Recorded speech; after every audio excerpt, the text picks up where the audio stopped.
Assalamu Alaikkum. Welcome back to Rayhana Kitchen. இன்னைக்கு வீடியோல எங்கூர் சைடு செய்யக்கூடிய ஒரு பாரம்பரியமான ரெசிபி தான் செஞ்சு காட்ட போறேன்.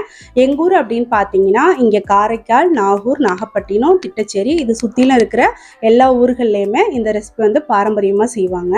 இப்போ வந்து பாத்தீங்கன்னா அதிகமா யாரும் செய்யறது இல்லை அப்படின்னு தான் நினைக்கிறேன். ஸோ அந்த ஒரு பாரம்பரியமான ரெசிபியை நான் இன்றைக்கி உங்களுக்காக செஞ்சு காட்ட போகிறேன். இந்த ரெசிபி வந்து ஒருத்தவங்க ஒவ்வொரு மெத்தடில் வந்து செய்வாங்க. நான் வந்து என்னோடய மெத்தடில், அதாவது எங்கள் வீட்டில் நான் எப்படி செய்வேனோ அதே போல் உங்களுக்கு செஞ்சு காட்டுறேன். நீங்களும் கண்டிப்பாக ட்ரை பண்ணி பாருங்கள். பார்த்துட்டு எப்படி இருந்துச்சுங்கிறதையும் மறந்துடாமல் கமெண்ட் பண்ணி சொல்லுங்கள். இந்த ரெசிபியை எந்த டைமில் அதிகமாக செய்வாங்க எங்கள் ஊர் சைடு அப்படின்னு பார்த்தீங்கன்னா, வயது வந்த குழந்தைங்களுக்கு, அப்புறம் சுண்ணத்து பண்ண குழந்தைங்களுக்கு, புதுசாக கல்யாணமானவங்களுக்கு, இவங்களுக்கெல்லாம் வந்து பார்த்தீங்கன்னா அடிக்கடி வந்து செஞ்சு கொடுப்பாங்க. இந்த வயது வந்த குழந்தைங்களுக்கு வந்து உளுந்து களி செய்வாங்க இல்லையா, உளுந்து களி செய்யும் போது இப்போ நான் செய்ய போகிற ரெசிபியும் செஞ்சு சேர்த்தே கொடுப்பாங்க. டேஸ்ட்டாக இருக்கும். இது பாரம்பரியமான ரெசிபி மட்டும் இல்லை, ரொம்ப ஹெல்த்தியான ஒரு ரெசிபி. ஸோ கண்டிப்பாக நீங்களும் ட்ரை பண்ணுங்கள். ஓகே, இந்த வீடியோவை ஸ்கிப் பண்ணாமல் லாஸ்ட் வரைக்கும் பாருங்கள். பார்த்துட்டு உங்களுக்கு வீடியோ பிடிச்சிருந்துச்சி அப்படின்னா மட்டும் மறந்துடாமல் எல்லாருமே லைக் பண்ணுங்கள், கமெண்ட் பண்ணுங்கள். உங்கள் ஃப்ரெண்ட்ஸு, உங்கள் ஃபேமிலி மெம்பர்ஸு யாருக்காச்சும் ஒருத்தவங்களுக்காச்சும் இந்த வீடியோ வந்து ஷேர் பண்ணுங்கள். அவங்களுக்கும் யூஸ்ஃபுல்லாக இருக்கும். அது மட்டும் இல்லாமல் இந்த வீடியோ வந்து நல்லா ரீச் ஆகும். நம்ம சேனலும் அடுத்த லெவலுக்கு போகிறதுக்கு கொஞ்சம் ஹெல்ப்ஃபுல்லாக இருக்கும். மறந்துடாமல் உங்கள் ஃப்ரெண்ட்ஸு யாருக்காச்சும் ஒருத்தவங்களுக்காச்சும் இதை வந்து இந்த வீடியோ வந்து ஷேர் பண்ணுங்கள். ஓகே, இப்போ வாங்க நம்ம வீடியோ ஸ்டார்ட் பண்ணிடலாம். கிச்சன் போயிட்டு இந்த ரெசிபி செய்கிறதுக்கு என்னென்ன பொருள்லாம் தேவை அப்படிங்கிறத பார்த்துடலாம். நான் இன்னைக்கு செய்ய போகிற ரெசிபியோட பேர் பார்த்தீங்கன்னா எங்கூர் சைடு துள்ளி சோறு அப்படின்னு சொல்லுவாங்க. இந்த துள்ளி சோறு ரெசிபியை வந்து சம்பா கோதுமை ரவை இருக்கு இல்லையா, அதில் தான் செய்வோம். ஸோ நான் இங்கே வந்து 1 கப்பு சம்பா கோதுமை ரவை எடுத்திருக்கேன். இந்த மாதிரி சின்ன கப்பில் நான் 1 கப்பு சம்பா கோதுமை ரவை எடுத்திருக்கிறேன். நம்ம எந்த கப்பில் இந்த கோதுமை ரவை எடுக்கிறோமோ அதே கப்லேயே சுகரும் தேங்காய் பாலையும் நம்ம மெஷர் பண்ணிக்கணும். 1 கப்பு சம்பா கோதுமை ரவை, அதே கப்லேயே 2 கப்பு தேங்காய் பால். தேங்காய் பால் பார்த்தீங்கன்னா கெட்டியான தேங்காய் பால், தலைப்பால் அப்படின்னு சொல்லுவோம் இல்லையா, ஸோ அந்த மாதிரி நல்லா கெட்டியான தேங்காய் பாலாக 2 கப்பு. அடுத்து ஒரே ஒரு முட்டை. 1 கப்பு சம்பா கோதுமை ரவைக்கு 3/4 கப்பு சுகர் எடுத்திருக்கிறேன். ஒயிட் சுகர் தான் எடுத்திருக்கேன். அடுத்து 2 டேபிள் ஸ்பூன் அளவுக்கு தேங்காய் பூவை நல்லா பொடியாக துருவி வச்சுக்கணும். நம்ம துருவின தேங்காய் பூவை மிக்சி ஜாரில் ஒரு 2 பல்ஸ்க்கு சுற்றி எடுத்துக்கோங்க. ஸோ 2 டேபிள் ஸ்பூன் அளவுக்கு தேங்காய் துருவல். அடுத்து தாளிக்கிறதுக்கு நான் இங்கே என்னென்ன எடுத்து வச்சுருக்கேன்னு பார்த்தீங்கன்னா, பிரியாணி இலை 3 பீஸு, பட்டை 1 பீஸு, கிராம்பு 1, ஏலக்காய் 1. பட்டை பார்த்தீங்கன்னா ரொம்ப குட்டியாக நான் வந்து எடுத்து வச்சுருக்கிறேன். ஏன்னா நம்ம வந்து எந்த அளவுக்கு செய்கிறோமோ அந்த அளவுக்கு இது எல்லாத்தையுமே நீங்கள் வந்து கூட குறைய எடுத்துக்கணும். நான் வந்து ஒரு சின்ன கப்பில் தான் வந்து செய்ய போகிறேன் இந்த துள்ளி சோறு. அதனால் 1 ஏலக்காய், 1 கிராம்பு, ஒரு சின்ன துண்டு பட்டை எடுத்திருக்கேன்.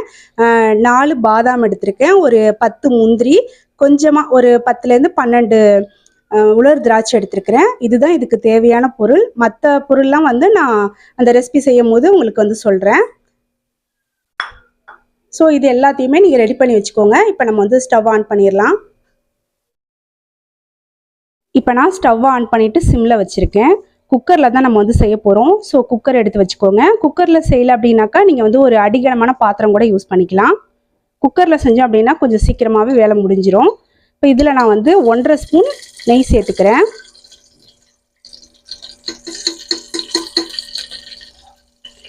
நெய் கொஞ்சம் உருகட்டும். நெய் வந்து ரொம்ப சூடாகக்கூடாது. லைட்டாக சூடு வந்த உடனே நம்ம வந்து முந்திரியும் பாதாமியும் சேர்த்து கோல்டன் ப்ரௌனில், ஒரு கோல்டன் ப்ரௌனில் ஃப்ரை பண்ணிக்கலாம். முந்திரியும் பாதாமியும் நான் வந்து கட் பண்ணி வச்சுருக்கிறேன். பாதாம் வந்து ஒரு 4-5 பீஸாகவும், முந்திரியை வந்து 2-2ஆகவும் கட் பண்ணி வச்சுருக்கேன். ஃபஸ்ட்டு நம்ம வந்து இந்த முந்திரியும் பாதாமியும் ஃப்ரை பண்ணி எடுத்துட்டு அதுக்கப்புறமா திராட்சையை போட்டு ஃப்ரை பண்ணிக்கலாம். எல்லாத்தையும் ஒரே டைமில் சேர்த்தோம் அப்படின்னாக்கா திராட்சை வந்து சீக்கிரமாக உங்களுக்கு பொரிஞ்சிரும். அதனால் இதை நான் ஃப்ரை பண்ணி எடுத்துகிட்டு உங்களுக்கு காட்டுறேன். இப்போ நான் முந்திரியும் பாதாமியும் ஃப்ரை பண்ணிவிட்டு எடுத்துட்டேன். எப்படி லைட்டாக வறுத்துருக்கும் பாருங்கள், அந்த மாதிரி நீங்களும் வறுத்துக்கோங்க. அடுத்து நம்ம வந்து திராட்சையை போட்டுக்கலாம். திராட்சை வந்து சீக்கிரமாகவே உங்களுக்கு பொரிஞ்சிரும். அதனால் லைட்டாக பொரிஞ்சு அந்த பலூன் மாதிரி உப்பி வரும்ல, அந்த டைமில் நம்ம எடுத்துடலாம். இப்போ திராட்சையும் நான் நல்லா வறுத்து எடுத்துக்கிட்டேன். அடுத்து நம்ம தாளிச்சிடலாம். பட்டை, கிராம்பு, ஏலக்காய், அந்த பிரியாணி இலை எல்லாத்தையும் ஒன்றா சேர்த்து பொரிய விட்டுக்கலாம். இப்போ பட்டை கிராம்புலாம் நல்லா பொரிஞ்சிடுச்சு. இதே நெய்யிலேயே நம்ம எடுத்து வச்சிருக்கிற 1 கப்பு சம்பா கோதுமை ரவையும் சேர்த்துடலாம். சேர்த்துட்டு கொஞ்ச நேரம் ஒரு 2லேருந்து 3 நிமிஷம் இதை நல்லா வறுத்துக்கலாம்.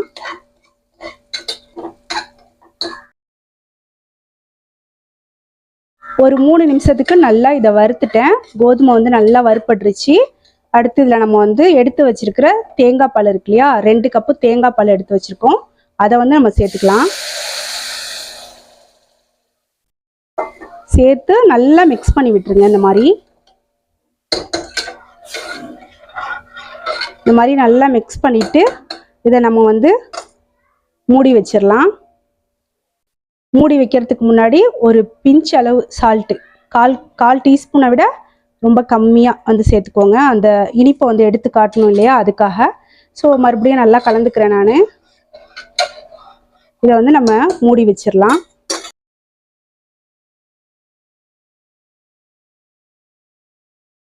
இப்போ நம்ம வந்து குக்கரில் கோதுமையை வேக வச்சிட்டோம். இது வந்து பார்த்தீங்கன்னா ஸ்டவ் வந்து சிம்மில் வச்சு ஒரே ஒரு விசிலுக்கு தான் நம்ம வேக வைக்கணும். ரொம்ப நேரம் வேக வைக்கக்கூடாது, அப்புறம் அடி பிடிச்சிரும். அதனால் வந்து ஸ்டவ் வந்து சிம்மில் வச்சுட்டு ஒரே ஒரு விசிலுக்கு நீங்கள் வேக வச்சு எடுத்துக்கோங்க. குக்கரில் ஒரு விசில் வந்துருச்சு. ஸ்டவ் ஆஃப் பண்ணி வச்சுட்டேன். குக்கரில் இருக்கிற ப்ரெஷர்லாம் கம்ப்ளீட்டாக போனதுக்கு அப்புறமா தான் நான் வந்து ஓப்பன் பண்ணுறேன். ஸோ வந்து நல்லா கம்ப்ளீட்டாக குக்கரில் இருக்கிற ப்ரெஷர்லாம் போயிடுச்சு. நம்ம வந்து இப்போ ஓப்பன் பண்ணிக்கலாம். பாருங்கள், நம்ம சேர்த்துருந்த 2 கப்பு தேங்காய் பால் வந்து கரெக்டாக இருக்குது. நல்லா இந்த மாதிரி வெந்து வந்துருச்சு.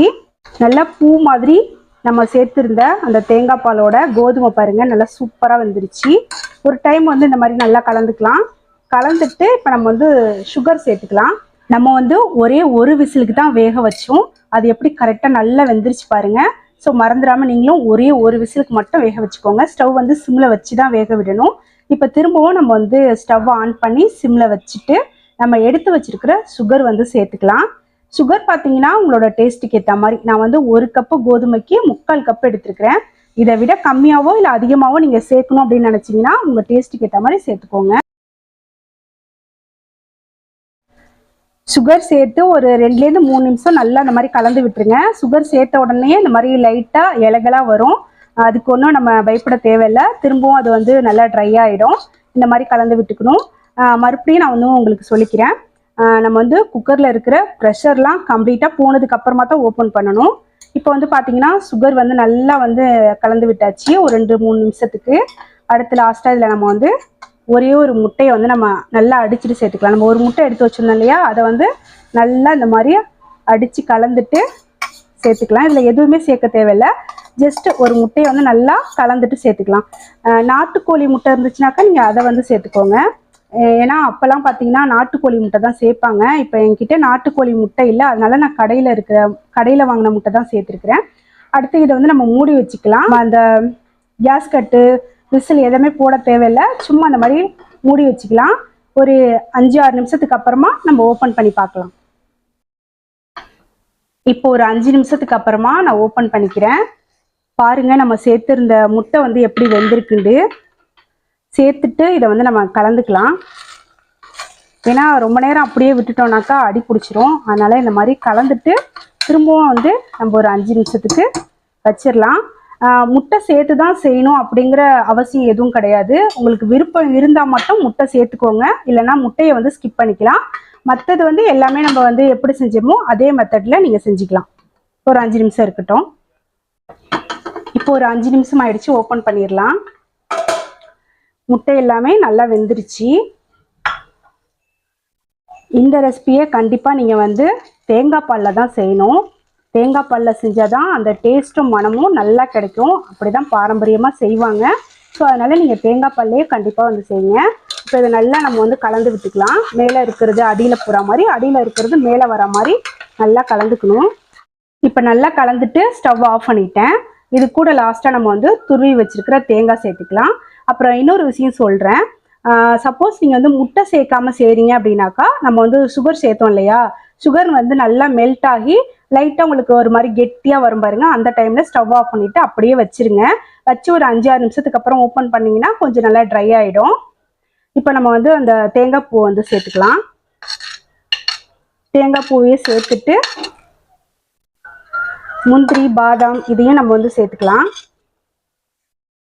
சேர்த்துட்டு இதை வந்து நம்ம கலந்துக்கலாம். அவ்வளோதான், இந்த ரெசிபி வந்து இதோட முடிஞ்சிருச்சு. நல்ல டேஸ்ட்டாக சூப்பராக இருக்கும். நல்லா கலந்துட்டு நீங்கள் என்ன பண்ணுறீங்கன்னா ஒரு 5 நிமிஷம் அப்படியே வச்சுருங்க. ஓரளவுக்கு ஆறிட்டு இன்னும் நல்லா உதிரி உதிரி ஆகிடும். இப்போ நமக்கு வந்து அந்த சுகரோட அந்த நசநசப்பு இருக்கிறதுனால உங்களுக்கு லைட்டாக ஒட்டிகிட்டு இருக்க மாதிரி இருக்கும். ஒரு 5-6 நிமிஷத்துக்கு அப்புறம் பார்த்தீங்க அப்படின்னாக்கா நல்லா உதிரி உதிரியாக புட்டு மாதிரி வந்துடும். ஸோ அந்த டைமில் நீங்கள் எடுத்து சாப்பிட்லாம். இதை வந்து கொஞ்சம் லைட்டாக சூடாக இருக்கும்போதே சாப்பிட்டோம் அப்படின்னா நல்ல டேஸ்ட்டாக சூப்பராக இருக்கும். இப்போ நல்லா மிக்ஸ் பண்ணிட்டோம். இது அப்படியே ஒரு 5 நிமிஷத்துக்கு லைட்டாக இந்த மாதிரி திறந்தா மாதிரி மூடி வச்சிருங்க. கொஞ்ச நேரம் ஆறட்டும். ஆறுனதுக்கு அப்புறமா நம்ம எடுத்து பார்க்கலாம். இப்போ நான் வந்து ஒரு பாதி அளவுக்கு தான் ஆற வச்சிருக்கிறேன். டைம் இல்லை, வீடியோ எடுக்கணும் அப்படிங்கிறதுக்காக கொஞ்சம் அவசரமாக எடுத்துட்டேன். நீங்கள் வந்து நல்லா ஆற வச்சுக்கோங்க. அப்போ தான் அந்த நான் முன்னாடி சொன்ன மாதிரி உதிரி உதிரியாக நல்லா புட்டு மாதிரி வரும். இப்போ கொஞ்சம் லைட்டாக ஒட்டிகிட்டு இருக்க மாதிரி இருக்கும். இப்போவே நம்ம எடுத்து சாப்பிட்லாம், ஒன்றும் பிரச்சனை இல்லை. நல்லா சூப்பராக தான் இருக்கும். இருந்தாலும் கொஞ்சம் ஆற வச்சிங்கன்னா நல்லா உதிரியாக கிடைக்கும். ஓகே, நான் வந்து இப்போ ஒரு பிளேட்டுக்கு மாற்றிட்டு இதுக்கு மேலே கொஞ்சமாக துருவன தேங்காய், நம்ம ஃப்ரை பண்ணி வச்சிருக்கிற முந்திரி திராட்சை போட்டிருக்கேன். இந்த மாதிரி நம்ம கொஞ்சம் டெக்கரேட் பண்ணி கொடுத்தோம் அப்படின்னா பார்க்கறதுக்கு அழகாக இருக்கும். ஸோ வந்து இப்போ இது ரெடி ஆகிடுச்சு. இது வந்து நம்மளோட பாரம்பரியமான ஒரு ஸ்வீட் ரெசிபி. ஸோ கண்டிப்பாக எல்லோரும் ட்ரை பண்ணுங்கள். இந்த ரெசிபி செய்கிறது ரொம்பவே சிம்பிள், ரொம்ப ஈஸி, சீக்கிரமாக செஞ்சிடலாம். வீடியோலேயே நீங்கள் பார்த்துருப்பீங்க. ஸோ உங்கள் வீட்டில் ஏதாவது குட்டி குட்டி ஃபங்க்ஷன் வருது, அந்த டைமில் ஸ்வீட் பண்ணணும் அப்படின்னு நினச்சிங்கன்னா நீங்கள் இதை வந்து ட்ரை பண்ணலாம். இல்லை நம்ம வீட்டுக்கு கெஸ்ட் வராங்க அப்படின்னா அவங்களுக்கு வந்து இந்த மாதிரி டிஃப்ரெண்ட்டாக செஞ்சு கொடுக்கலாம். இல்லை நமக்கே சில டைமில் பார்த்தீங்கன்னா ஸ்வீட் பண்ணி சாப்பிடணும்னு தோணும். ஸோ அந்த டைமில் கூட நீங்கள் இதை செஞ்சு சாப்பிட்லாம். இந்த வீடியோ நம்ம இதோட முடிச்சிக்கலாம். இந்த ரெசிபியை கண்டிப்பாக நீங்களும் உங்கள் வீட்டில் எல்லாருமே ட்ரை பண்ணி பாருங்கள். பார்த்துட்டு எப்படி இருந்துச்சுன்னு எனக்கு கமெண்ட்டில் சொல்லுங்கள். இதே போல் பாரம்பரியமான ரெசிபிஸ்லாம் நம்ம சேனலில் இனிமேல் நிறைய வந்துக்கிட்டே இருக்கும். ஸோ தொடர்ந்து நம்ம சேனலை சப்போர்ட் பண்ணுங்க. மறந்துடாம சப்ஸ்கிரைப் பண்ணி வச்சுக்கோங்க. நெக்ஸ்ட் வீடியோவில் பார்க்கலாம். அது வரைக்கும் வெயிட் பண்ணுங்க. தேங்க்யூ. அஸ்ஸலாமு அலைக்கும். பாய்.